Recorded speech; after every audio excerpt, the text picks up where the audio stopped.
महायुतीकडून ऑफर आली तर विचार करू असं विधान अमोल कोल्हे यांनी काल नाशिकमध्ये बोलताना केलं होतं. मात्र आपलं हे विधान पुणे नाशिक रेल्वे बाबत असल्याचं स्पष्टीकरण अमोल कोल्हेंनी दिलेलं आहे. माझ्या वक्तव्याचा वेगळा अर्थ काढला गेला असंही कोल्हेंनी म्हटलंय. शरद पवारांची राष्ट्रवादी काँग्रेस एकत्र आहे आणि एकत्रच राहील असंही कोल्हे म्हणालेले आहे.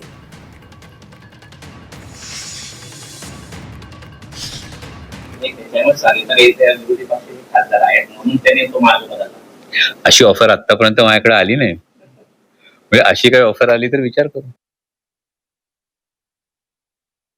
जर तशी काही ऑफर रेल्वेच्या संदर्भात आली तर त्यावर विचार करू. त्यामुळे मला वाटतं की हे रेल्वेच्या संदर्भामध्ये असणारं एक विधान होतं. या रेल्वेच्या संदर्भातल्या विधानाला काही वेगळा अर्थ काही जणांनी काढण्याचा हा प्रयत्न केला सध्याच्या राजकीय परिस्थितीमुळे. परंतु